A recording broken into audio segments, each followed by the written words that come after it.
نحمده ونصلي على رسوله الكريم أما بعد فأعوذ بالله من الشيطان الرجيم بسم الله الرحمن الرحيم يا أيها الناس اتقوا ربكم الذي خلقكم من نفس واحدة وخلق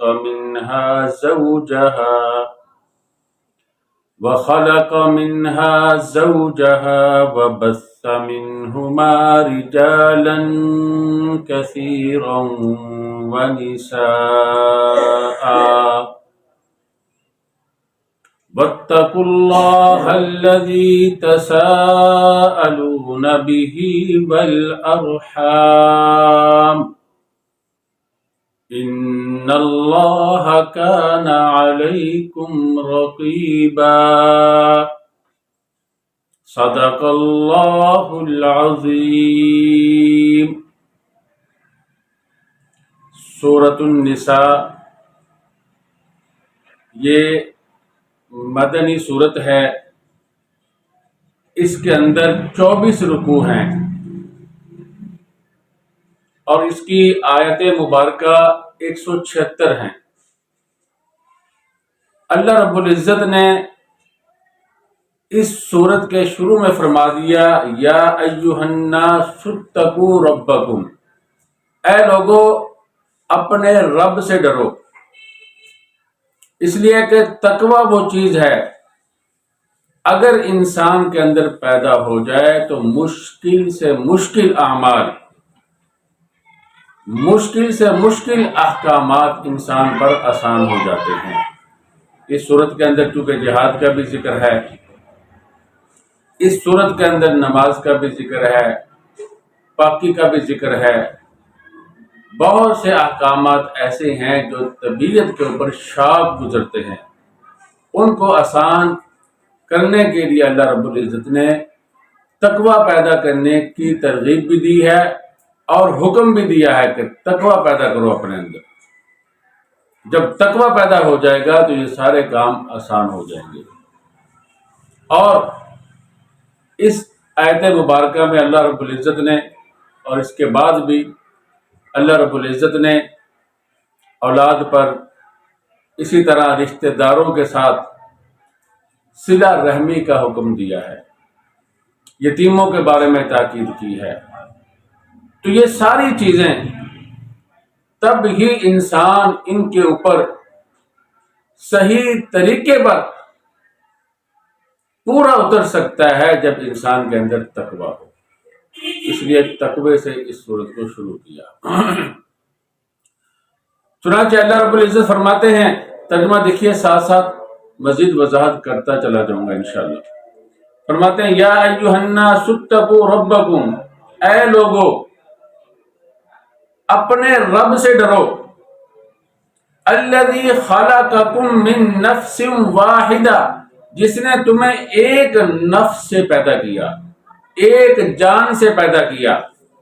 ایک نفس سے مراد ہے حضرت آدم علیہ السلام، اور آگے فرمایا وَخَلَقَ مِنْهَا زَوْجَهَا، اللہ رب العزت نے اس نفس سے ان کی بیوی کو پیدا کیا، اس سے مراد ہے حضرت حوا علیہ السلام۔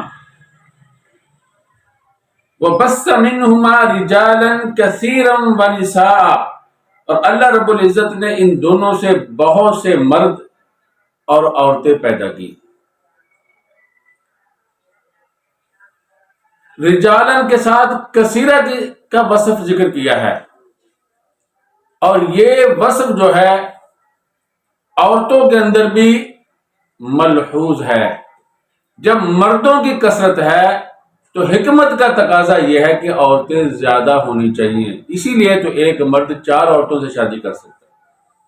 اور دوسری بات یہ بھی اشارہ کر دیا کہ عورتوں کو گھروں میں رہنا چاہیے، باہر نکلیں گی تو کثرت معلوم ہوگی نا، یہ گھروں میں رہیں، عورتوں کا کام ہے گھروں میں رہنا، باہر نکلنا باہر کے کام کرنا یہ مردوں کا کام ہے۔ اور اس لیے بھی مردوں کے ساتھ کثرت کا وصف ذکر کیا، اس لیے کہ مرد شہوت کے اندر بھی کامل ہوتے ہیں، قوت کے اندر بھی کامل ہوتے ہیں، اس لیے انہی کے لائق تھا کہ ان کے ساتھ کثرت کا وصف ذکر کیا جائے۔ تو اللہ رب العزت نے اپنی اس نعمت کو ذکر کیا کہ اللہ رب العزت نے ایک نفس سے سب کو پیدا کیا۔ اللہ رب العزت کی تخلیق کا یہ بھی ایک طریقہ ہے کہ بغیر ظاہری اسباب کے کوئی آدمی پیدا ہوتا ہے، اس کا والد بھی ہوتا ہے، والدہ بھی ہوتی ہے۔ اللہ رب العزت نے اپنی قدرت کو ظاہر کر دیا، جتنی کسی کی قدرت ہوتی ہے اتنا ہی اس سے خوف بھی ہوتا ہے۔ تو اللہ کی قدرت کامل ہے۔ فرمایا اللہ نے ظاہری اسباب کو چھوڑ کر حضرت آدم علیہ السلام کو مٹی سے بنا دی، جس طرح حضرت عیسیٰ علیہ السلام کو اللہ رب العزت نے بغیر والد کے بنا دیا، پیدا کر دیا۔ اور پھر اللہ رب العزت نے حضرت حوا کو اللہ رب العزت نے حضرت آدم علیہ السلام کی پسلی سے پیدا کیا۔ اللہ رب العزت کی یہ بھی قدرت ہے، یہ بھی اللہ رب العزت نے ایک عام جو طریقہ رائج ہے اس سے ہٹ کر یہ کام کیا۔ اور پھر ان دونوں سے اللہ رب العزت نے بے شمار مخلوقات کو پیدا کیا، انسانوں کو پیدا کیا۔ اور جوڑے سے اللہ رب العزت نے آگے ایک پیدا کیا، پھر اس کا جوڑا بنا تو اس سے اور پیدا کیا، اس طرح 2 سے 4، 4 سے 8، 8 سے 12 اللہ رب العزت نے اس طریقے سے کائنات کو بھر دیا۔ اور اللہ رب العزت نے اپنی قدرت کو ظاہر کیا کہ ساری انسانیت کو ایک نفس سے پیدا کیا، شکل علیحدہ، رنگ علیحدہ، مزاج علیحدہ، علم حاصل کرنے کی طاقت، اس کی رغبت، اسے محفوظ کرنا، ہر چیز میں علیحدہ علیحدہ۔ یہ اللہ رب العزت کی کتنی بڑی قدرت ہے۔ ایک نفس سے پیدا کیے لاکھوں، کروڑوں، بلکہ اربوں انسان، اور ان کے مزاج علیحدہ بنا دیے۔ اور اس میں اس طرف بھی اللہ رب العزت نے رغبت دلائی ہے کہ تم آپس میں ایک ہو، جب ایک ہو تو ایک دوسرے کے حقوق کا لحاظ بھی رکھو۔ یہ بہت بلیغ انداز ہے جس کے اندر بہت سی حکمتیں ہیں۔ اور اللہ رب العزت نے بے شمار انسانوں کو بنایا، اور اس کا طریقہ کیا رکھا؟ اللہ رب العزت نے جو عام طریقہ رائج ہے اس کے مطابق جو بھی جس کو بھی پیدا کرتے ہیں اس کا والد بھی ہوتا ہے، پھر اس کی والدہ بھی ہوتی ہے۔ اور اس کے باوجود، قریبی تعلق ہونے کے باوجود، آگے جو نسلیں چلی ہیں ان کے مزاج بھی مختلف ہیں۔ کوئی چھوٹا ہے، کوئی بڑا ہے، کسی کا قد درمیانہ ہے، کسی کا رنگ میں سرخی غالب ہے، کسی کا رنگ میں سفیدی غالب ہے، کسی کا رنگ سیاہ ہے، کسی کا گندمی رنگ ہے۔ تو یہ اللہ رب العزت کی بہت بڑی قدرت۔ جب اتنے قدرت والی ذات ہے تو اس سے ڈرنا چاہیے، وگرنہ اللہ رب العزت گرفت کریں گے، اس کو گرفت پر بھی اسی طرح قدرت حاصل ہے۔ چنانچہ اللہ رب العزت نے فرمایا وَاتَّقُوا اللَّهَ الَّذِي تَسَاءَلُونَ بِهِ وَالْأَرْحَامَ، ڈرو اللہ سے، الَّذِي تَسَاءَلُونَ بِهِ، جس کے ذریعے سے تم آپس میں ایک دوسرے سے سوال کرتے ہو کہ اللہ کے لیے میرا یہ کام کر دو، اللہ کے لیے میری سفارش کر دو، اللہ کے لیے مجھ پر رحم کرو، اللہ کے لیے میری یہ چیز دے دو۔ تم آپس میں ایک دوسرے سے جس ذات کا واسطہ دے کر سوال کرتے ہو اس کا تم خود بھی لحاظ کرو اور اس سے ڈرو. والارحام، اور رشتہ داروں کا، جو رشتہ دار رحم سے متعلق ہے ان کا خاص طور پر خیال کرو، ان کے حقوق کا لحاظ کرو، ان کے حقوق کو ضائع نہ کرو. تو یہ تقوی، اللہ سے ڈرو گے تو اللہ کے جو احکامات ہیں وہ پورا کرو گے. رشتہ داروں کے بارے میں اللہ سے ڈرو گے تو ان کے ساتھ صلہ رحمی کرو گے، ان کے ساتھ قطع رحمی سے بچتے رہو گے. احادیث میں آتا ہے جب اللہ رب العزت نے مخلوقات کو پیدا کیا تو صلہ رحمی کھڑی ہوئی اور کہنے لگی اللہ یہ وہ مقام ہے کہ جس میں آپ سے قطع رحمی سے کہ مجھے کوئی کاٹے اس سے میں آپ کی پناہ میں آتی ہوں. اور التجا کرنے لگی.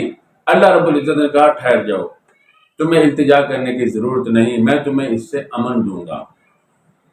اور فرمایا کیا تو راضی نہیں ہے جو تجھے ملا ہے، یعنی صلہ رحمی کرے گا، صلہ رحمی کے ذریعے سے تجھے ملائے گا، میں اس کو ملاؤں گا، اس پر رحمت نازل کروں گا، اس پر اپنی عنایات کروں گا. جو تجھے کاٹے یعنی تیرے ذریعے سے قطع رحمی کرے تو فرمایا میں اپنی رحمت کو اس سے کاٹ دوں گا. تو صلہ رحمی نے کہا اے اللہ میں اس پہ راضی ہوں. نبی اکرم صلی اللہ علیہ وسلم نے فرمایا اگر چاہو تو یہ آیت پڑھ لو، فَهَلْ عَسَيْتُمْ إِن توليتم أَن تُفْسِدُوا فِي الْأَرْضِ وَتُقَطِّعُوا أَرْحَامَكُمْ أُولَٰئِكَ الَّذِينَ لَعَنَهُمُ اللَّهُ فَأَصَمَّهُمْ وَأَعْمَىٰ أَبْصَارَهُمْ. کہ اللہ رب العزت نے فرمایا تم سے یہ بھی امکان ہے کہ تمہیں اللہ رب العزت حکومت عطا کرے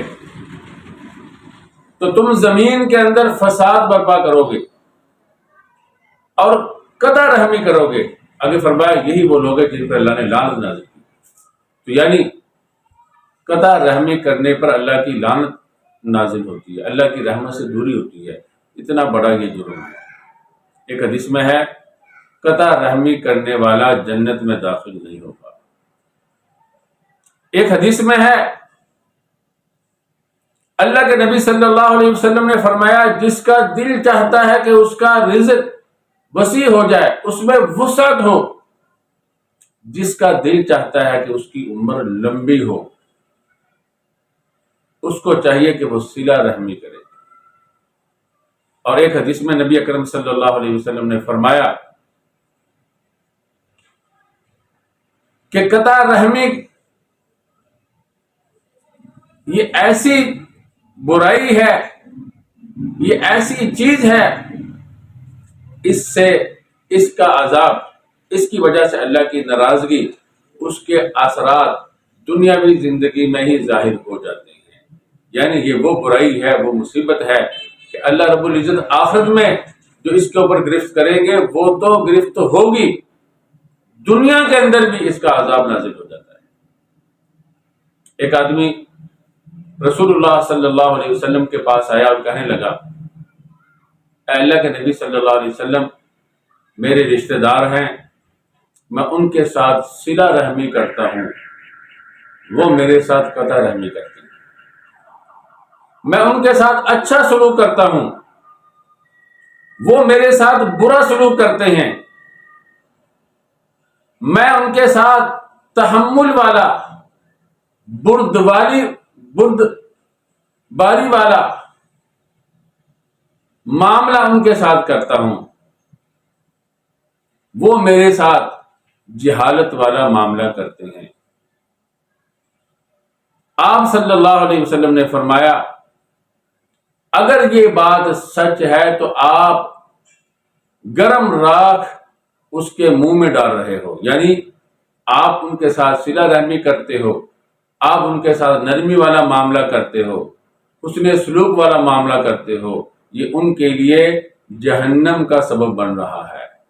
اور فرمایا جب تک تو اسی حالت پہ رہے گا تو اللہ کی طرف سے ایک فرشتہ تیرے ساتھ رہے گا جو تیری مدد کرتا رہے گا، تجھے ان کے اوپر غالب کرتا رہے گا۔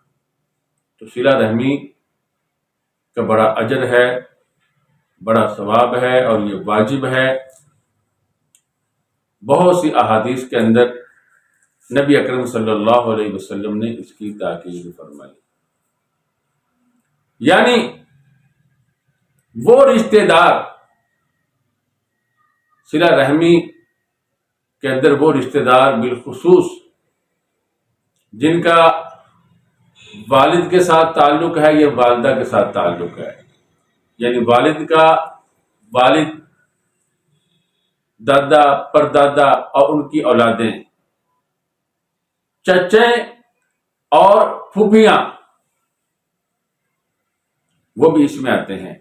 اور اسی طرح والدہ کی طرف سے والدہ، نانی، پرنانی اور ان کی اولادیں، یعنی خالائیں اور ماموں، وہ بھی اس میں آتے ہیں۔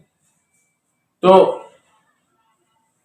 صلہ رحمی کے معاملے میں ان کا خاص طور پہ لحاظ رکھنا چاہیے، ان کو کوئی تکلیف نہیں پہنچانی چاہیے، ان سے قطع کلامی نہیں کرنی چاہیے، دعا اور سلام ان سے کرتے رہنا چاہیے۔ اگر کوئی ان کو ضرورت ہو، مالی ضرورت ہے یا جسمانی مدد کی ضرورت ہے، تو وہ بھی ان کے ساتھ تعاون کرتے رہنا چاہیے۔ ادنا درجہ یہ ہے کہ آپ ان سے قطع کلامی نہ کریں، قطع تعلقی نہ کریں کہ سلام دعا سے بھی جائیں، نہیں، ان کے ساتھ حسن سلوک کرتے رہیں۔ اگرچہ یہ اچھا معاملہ آپ کے ساتھ نہ کریں، آپ ان کے ساتھ اچھا معاملہ کرتے رہیں۔ علامہ علوسی رحمہ اللہ تعالی نے فرمایا کہ صرف یہی رشتہ دار نہیں، اس کے علاوہ بھی رشتہ دار ہیں۔ یہ تو وہ ہیں جو نسب کی جہت سے ہیں۔ فرمایا جو عورتوں کی جانب سے ہوتے ہیں، جیسے سسر ہے، اور اسی طرح جس کو ہم اردو میں سالہ کہتے ہیں، برادر نسبتی، وہ ساس، فرمایا یہ بھی رشتہ دار اس میں شامل ہیں، اس لیے کہ ان کو نکالنے کی کوئی وجہ نہیں، دوسری احادیث سے ان کے بارے میں معلوم ہوتا ہے۔ تو لہٰذا ان رشتہ داروں کے بارے میں ہوشیار ہو جانا چاہیے۔ صلہ رحمی یہ نہیں ہے کہ انہوں نے آپ کے ساتھ اچھا سلوک کیا تو آپ بھی اچھا سلوک ہی کریں، نہیں، یہ تو بدلہ ہو گیا۔ اصل میں یہ ہے سل من قطعک واعف عمن ظلمک واحسن الی من اساء الیک۔ جو آپ کے ساتھ توڑتا ہے آپ اس کے ساتھ جوڑیں، اس کے ساتھ تعلق اچھا رکھیں، اس نے سلوک کریں۔ جس نے تیرے اوپر ظلم کیا ہے تو اس سے درگزر کر، معاف کر۔ جس نے تیرے ساتھ برا تعلق کیا ہے تو اس کے ساتھ اچھا تعلق، جیسا کہ یہ حدیث سے پہلے میں نے ایک حدیث ذکر کی ہے۔ تو اس لیے صلہ رحمی کرتے رہنا چاہیے۔ اللہ رب العزت نے، نبی اکرم صلی اللہ علیہ وسلم نے خاص طور پہ اس کی تاکید فرمائی ہے۔ اور یہ کتنی بڑی بشارت ہے کہ اللہ رزق بھی بڑھا دیتے ہیں، عمر بھی بڑھا دیتے ہیں۔ تو ہر آدمی رزق کے بارے میں مارا پھرتا ہے، اور اپنی زندگی کو بچانے کے لیے مختلف قسم کے ٹیسٹ، علاج، احتیاط، تدبیریں کرتا ہے۔ اللہ اس عمل کی وجہ سے عمر بھی بڑھا دیتے ہیں، رزق بھی بڑھا دیتے ہیں۔ تو اللہ رب العزت نے تقوی کا ذکر کیا۔ جب تقوی کی نسبت اللہ کی طرف ہے تو اس کا مطلب کیا ہے؟ اللہ رب العزت کی نافرمانی نہ کرو، اللہ رب العزت کے اوامر کو بجا لاؤ، جن چیزوں سے اللہ نے روکا ان سے بچتے رہو۔ اور اسی تقوی کی نسبت جب کریں گے ارحام کی طرف، اس وقت مطلب یہ ہوگا کہ ان کے ساتھ احسان کرو، ان کے ساتھ نرمی والا معاملہ کرو، ان کے ساتھ اچھائی والا معاملہ کرو، ان کو برائی سے بچاؤ اور خیر پہنچانے کی کوشش کرو۔ یہ اس کا مطلب بنے گا۔ اور دیکھیے اللہ رب العزت کی قدرت کتنی بڑی قدرت ہے، اس نے ایک جان سے ساری کائنات میں بسنے والے انسانوں کو پیدا کر دیا۔ تو لوگ آج کل اس لیے بھی پریشان ہوتے ہیں کہ اتنے بچے کہاں سے کھائیں گے، جس ذات کی اتنی قدرت ہے، اس نے اپنی قدرت سے اتنا بڑا نظام بنایا، پھر اتنی بڑی کائنات بنائی، پھر انسان کو اتنے قیمتی اعضاء عطا کیے، تو کیا وہ 2 روٹیوں کا انتظام نہیں کرے گا؟ جب آپ کسی کی دعوت کرتے ہیں، گھر میں بلاتے ہیں، تو کھانے کا انتظام کر کے بلاتے ہیں نا۔ تو اللہ رب العزت نے اتنی کائنات کو پیدا کیا، تو کیا ان کے کھانے کا انتظام نہ کیا ہوگا؟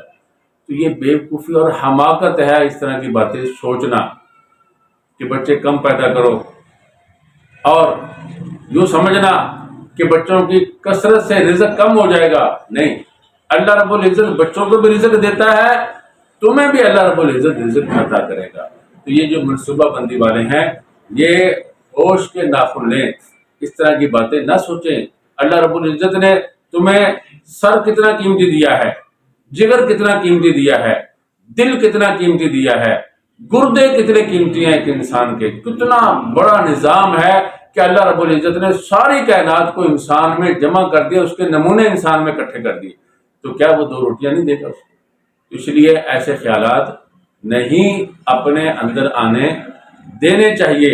ہاں، اگر تمہیں معاشی تنگی کا سامنا ہے تو اس کے اصل اسباب گناہ، بے حیائی اور فحاشی عریانی، لوگوں پہ ظلم، دھوکہ، فراڈ، رشوت، لوگوں کے حقوق کو مارنا، حقوق کو ضائع کرنا، لوگوں کی جو امانتیں ہیں، جو مناصب ہیں، ان کا غلط فائدہ اٹھانا، یہ وہ چیزیں ہیں۔ عدل و انصاف سے دور بھاگنا، حق بات سے دور بھاگنا، حق کو چھپانا، یہ کیا اس میں ان باتوں میں کسی کا اختلاف ہے؟ کسی بھی عقل مند کا ان باتوں میں اختلاف نہیں ہے۔ دھوکہ دینا، فراڈ کرنا، کسی کو اپنی زبان کے ذریعے سے، ایک تو ہتھیار سے لوٹتے نا، زبان کے ذریعے سے لوٹ لینا، اپنی چالاکی اور تدبیروں میں پھنسا لینا، اور وہ مسلمان جو سادہ لوگ ہیں ان کو دھوکے میں ڈال دینا، یہ وہ باتیں، کس کا اس میں اختلاف ہے؟ زنا، شراب، فحاشی، عریانی، جھوٹ بولنا، خیانت کرنا، یہ چھوٹے جرم ہیں۔ پھر یہ حقوق کو کاٹنا، اگر ان کے ذریعے سے رزق بڑھتا ہے تو قطع رحمی کے وجہ سے رزق کم بھی ہوگا، عمر سے برکت بھی اٹھ جائے گی۔ یہ ساری باتیں ہیں جو ہمارے معاشرے کو، جس کو ہم کرپشن کہتے ہیں، یہ وہ باتیں ہیں جو ہمارے معاشرے کو بڑے ازدہے کی شکل میں نگل رہی ہیں۔ تو ہمیں ان پہ سوچنا چاہیے، نہ یہ کہ بچے زیادہ ہو جائیں گے، یہ ہو جائے گا۔ جو اتنا بڑا جسم دے کر بھیجتا ہے، اتنا بڑا نظام دے کر بھیجتا ہے، وہ ذات اس کے آنے سے پہلے اس کے رزق کا بھی انتظام فرما دیتی ہے۔ ان اللہ کان علیکم رقیبا، بے شک اللہ رب العزت تمہارے اوپر رقیب ہے۔ رقیب، مراقب کہتے ہیں جو کسی چیز کو دیکھ رہا ہے، نگرانی کر رہا ہے، حفاظت کر رہا ہے۔ اللہ رب العزت تمہارے اعمال، اللہ رب العزت تمہارے اقوال، اللہ رب العزت تمہارے حالات، ہر چیز اللہ رب العزت کے سامنے ہے۔ اللہ رب العزت ہر چیز کو دیکھ رہے ہیں، تو لہٰذا اگر اچھا کرو گے تو تمہارے لیے اللہ رب العزت کے وعدے ہیں، اگر برا کرو گے تو وعیدیں ہیں، اگر 2 نمبری کرو گے تو اللہ رب العزت تمہاری گرفت بھی کریں گے، اس لیے کہ کوئی چیز اللہ رب العزت سے مخفی نہیں ہے۔ تو خلاصہ یہ ہوا کہ اللہ رب العزت نے یہاں ان آیت مبارکہ میں صلہ رحمی کے اوپر خاص طور پر زور دیا، اور اس کے ساتھ تقوی پر بھی زور دیا، اس لیے کہ اگر تقوی ہوگا تو انسان صلہ رحمی کر سکتا ہے۔ اور یہ بھی معلوم ہو گیا کہ صلہ رحمی صرف وہی نہیں رشتہ دار جن کا نسب کے ساتھ تعلق ہے، اس کے علاوہ وہ جو عورتوں کی جانب سے شادی کی وجہ سے جو رشتہ دار بنتے ہیں، ان کے ساتھ بھی صلہ رحمی کرنا ضروری ہے۔ اور یہ بھی معلوم ہو گیا کہ اللہ رب العزت بہت قدرت والی ذات ہے، تو لہٰذا رزق کے معاملے میں اس کے اوپر اعتماد رکھنا چاہیے کہ بچوں کو کم پیدا کرو، اور یہ منصوبہ بندیاں، اس طرح کے جو خیالات ہیں شریعت میں، بلکہ کسی بھی معقول معاشرے میں ان خیالات کی کوئی جگہ نہیں ہے۔ ہاں، جو اصل اسباب ہیں رزق کی کمی کے، بیماریوں کے، مصیبتوں کے، پریشانیوں کے، وہ گناہ ہیں، اللہ کی نافرمانی ہے، اور اس کی طرف توجہ کرنی چاہیے۔ دعا کیجیے اللہ رب العزت ہمیں قرآن کریم کا یہ جو سلسلہ ہم نے شروع کیا ہے، ترجمہ، تفسیر، کہ اللہ رب العزت اس کو باقی رکھنے کی توفیق عطا فرمائے اور ہمارے لیے آسانیاں پیدا فرما دیں، اور ہمیں صلہ رحمی اور تقویٰ اور جتنے بھی نیک کام ہیں اللہ رب العزت ان سب کی ہمیں توفیق عطا فرمائے۔ وآخر دعوانا الحمدللہ رب العالمین۔